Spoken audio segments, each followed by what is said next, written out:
in the name of my Lord Jesus Christ. I'm thankful that I'm able to share a message to everybody that's listening.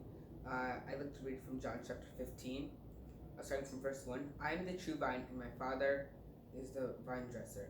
Every branch in me that beareth not fruit, he taketh away. And every branch that beareth fruit, he purgeth, that it may bring forth more fruit. And in verse 4, abide in me and I in you, as the branch cannot bear fruit of itself, except it abide in the vine. No more can ye, except ye abide in me. I am the vine, ye are the branches. He that abideth in me, and I in him, the same bringeth forth much fruit. For without me ye can do nothing. If a man abide not in me, he is cast forth as a branch, and is withered, and men gather and cast them into the fire, and they are burned.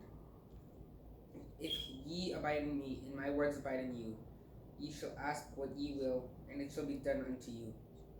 Herein is my Father glorified, that ye may bear much fruit, so will be my disciples. Abide in me, and I in you. God is up above, is almighty, and he's so great that there isn't a single word on earth that can describe how great he is. And every good thing in this world comes from him. And he's such a loving, caring person. And if we abide in him, he'll abide in us. Like, if we abide in him, his nature, his loving and kindness and his care will start to be showing in us.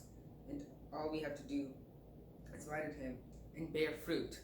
And in Galatians chapter 5, it talks about the fruits in verse 23. But the fruit of the Spirit is love, joy, peace, patience,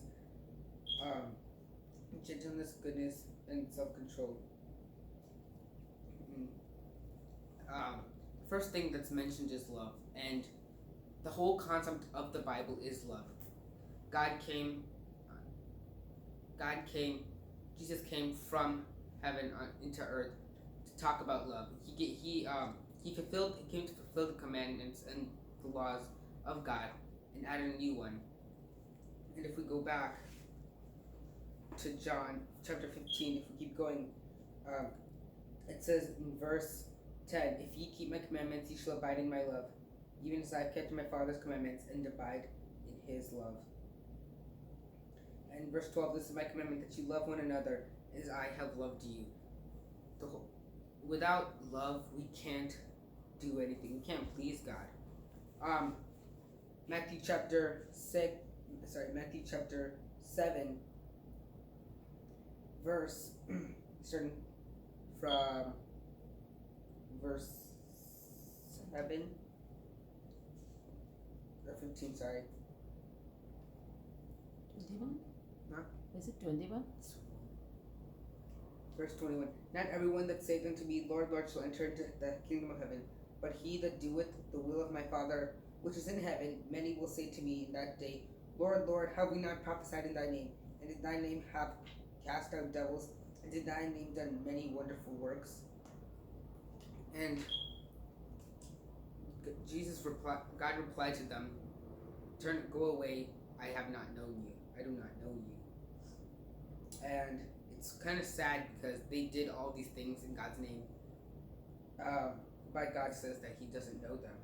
So to go to heaven, God has to say that he knows you. And in 1 John chapter 4, verse 8, he that loveth not knoweth not God, for God is love.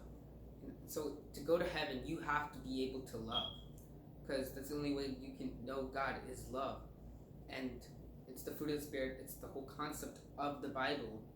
And the only way we can achieve that love, Christ-like love, is if we abide in him and bear fruit. And if we don't bear fruit, then he'll just cast us aside.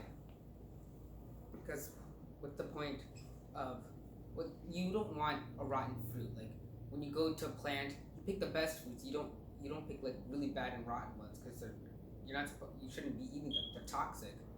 And just like that, if you don't bear fruit, you'll become a toxic person and show to other people toxic qualities. So that's what I wanted to say, is to love others and love God, and you can enter the kingdom of heaven. Amen.